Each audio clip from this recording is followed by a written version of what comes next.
છોટાઉદેપુરમાં ભીલપુર ગામની આંગણવાડી 15 વર્ષથી જર્જરિત મકાનમાં બાળકો જીવના જોખમે અભ્યાસ કરવા મજબૂર। છોટાઉદેપુર તાલુકાના અંતરિયાળ વિસ્તારમાં આવેલ ભીલપુર ગામમાંથી એક ચોંકાવનારી અને ચિંતાજનક હકીકત સામે આવી છે। અહીંની આંગણવાડી છેલ્લા 15 વર્ષથી કાચા અને જર્જરિત મકાનમાં ચાલી રહી છે, જ્યાં નાના બાળકો જીવના જોખમે અભ્યાસ માટે આવે છે। ગ્રામજનોએ વારંવાર પાક્કા મકાનની માંગ કરી છે, પરંતુ તંત્ર હજુ પણ બેધ્યાન છે। સવાલ એ છે કે જો કોઈ અઘટિત ઘટના ઘટે તો તેની જવાબદારી કોણ લેશે? આમાં એવું છે સર, આપની આંગણવાડી તો લગભગ વર્ષોથી અહીંયા આંગણવાડી વ્યવસ્થા હતી જ નહીં, પણ છેલ્લા 10 વર્ષથી છે આંગણવાડી અહીંયા મંજૂર કરવામાં આવેલી છે। આ આંગણવાડી મંજૂર થયા બાદ અહીંયા મકાનો પણ 2 વખત મંજૂર થયા, પરંતુ જગ્યાના અભાવે બંને વખત ગ્રાન્ટો લેસ થઈ, જેથી કરીને અમે 2024 ની અંદર 13/7/2024 ની અંદર ફળિયાની નજીક અમારી ફોરેસ્ટ ડિપાર્ટમેન્ટની જમીન આવેલી હોય, એ જમીનની અંદર અમે માંગનું મૂકેલું છે અને એમાં આપણે સીડીપીઓ ઓફિસ અને મકાન માર્ગ વિભાગની અંદર પણ અમે છે ને લેખિતમાં આપ્યું છે। ફોરેસ્ટ ડિપાર્ટમેન્ટની અંદર જ્યારે અમે ઠરાવ કરી, વન અધિકાર સમિતિમાંથી ઠરાવ કરી અને આપવા ગયા ત્યારે એ લોકોએ એવું કીધું કે આ ફોર્મેટ આખો એમની જોડે તૈયાર છે, એટલે તમે બાંધકામ માટે જો આપવાના હોય તો ત્યાં આપી દો, એટલે અમે અમારી પાસે આવશે એટલે જગ્યાનું અમે નિરાકરણ લાવીશું, આવું ફોરેસ્ટ ડિપાર્ટમેન્ટની અંદરથી અમને જવાબ મળેલો। એટલે અમે અત્યાર સુધી રાહ જોઈને બેઠા, પણ અત્યાર સુધી હજુ કોઈ નિકાલ એનો આવેલો નથી। અને અત્યારે નાના બાળકો ફળિયાની અંદર એક મકાન આવેલું છે, એ મકાનની અંદર છે ને ભાડા પટ્ટે અત્યારે જગ્યા રાખી અને આ બાળકોને અભ્યાસ કરવો પડે। માટે જો સરકાર વહેલામાં વહેલી તકે આ જે જગ્યા છે અત્યારે પડતર જ જગ્યા છે અને બાજુમાં જ છે, સ્કૂલ પણ નજીક હોય અને જગ્યા પણ ખુલ્લી નજીકમાં હોય, તો ભવિષ્યને માટે અમે એવું વિચાર્યું કે આંગણવાડી પણ બંધાય, સામૂહિક ઘર પણ બંધાય, ભવિષ્યમાં આવતા દિવસોની અંદર સરકારશ્રીની અંદર ધારાસભ્યશ્રીએ ખેર ફળિયાને અલગ ગામનો દરજ્જો આપવા માટે પણ ભલામણ કરેલ હોય।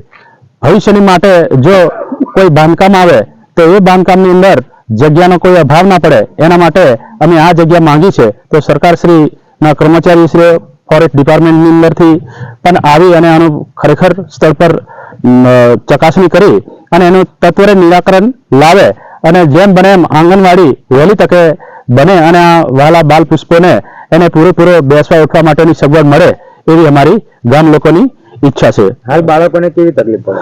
હાલ તો બાળકોને તકલીફ તો પડે જ, કારણ કે નંદઘર હોય, આંગણવાડી હોય એટલે એની અંદર બેસીને બાળકોને ભણાવવામાં પણ સારી રીતે આવે, એના જે કંઈક ચોપડા હોય એ તે પણ બતાવવા, ચાર્ટર પણ બતાવવામાં આવે। અત્યારે શું છે, નાના સરખા મકાનમાં રાખવામાં આવે એટલે તકલીફ તો ખરી જ। આ દ્રશ્યો છે છોટાઉદેપુર તાલુકાના ભીલપુર ગામની આંગણવાડીના। અંતરિયાળ વિસ્તારમાં આવેલી આ આંગણવાડીની દિવાલો કાચી છે અને ઉપર પતરાની છત છે। છેલ્લા 15 વર્ષથી અહીં બાળકો અભ્યાસ કરે છે, પણ મકાનની હાલત એટલી જર્જરિત છે કે કોઈ પણ સમયે અકસ્માત થવાની ભીતિને નકારી ન શકાય। આ ભીલપુર ગામે ખેરફળિયા મુકામે આવેલી ભીલપુર આંગણવાડી કેન્દ્ર જે છે એ મકાનના અભાવે ઘણી બધી તકલીફ પડી રહી છે। સરકારી મકાન હોય તો બાળકોને રમવા, બેસવા, ઉઠવા અને જે નાસ્તો બનાવવામાં આવે છે એ પણ રસોડું હોય તો વ્યવસ્થિત બધું થઈ શકે। અને આ ભાડાના મકાનની અંદર જે સાંકડી જગ્યાની અંદર બધી પ્રવૃત્તિ જે કરવી પડે છે એમાં ઘણો બધો જગ્યાના અભાવે પ્રશ્ન છે અને તકલીફ પડી રહી છે। વર્ષોથી આ આંગણવાડી કેન્દ્ર જે છે 2010 થી એટલે કે અત્યાર સુધી 15 વર્ષથી આંગણવાડી ભાડાના મકાનમાં જ ચાલે છે। રજૂઆત કેટલી વખત કરવાની? રજૂઆત તો અમારે કેવું, મીટિંગમાં કાર્યકરો પાસે ઠરાવ ને બધું માંગતા હોય એટલે દર વર્ષે જ આપીએ છે અને ઉપરથી મકાન પણ મંજૂર થઈને આવે છે, પણ જગ્યાના અભાવે કે બીજા પ્રશ્નને લઈને આંગણવાડીનું બાંધકામ થતું નથી।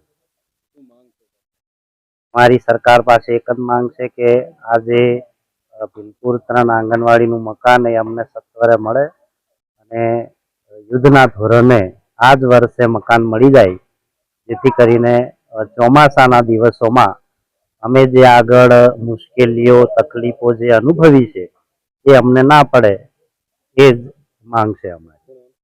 મારું નામ રાજભાઈ વિક્રમભાઈ વીરસિંહભાઈ ભીલપુર। આંગણવાડીમાં લાઇટની કોઈ સુવિધા નથી.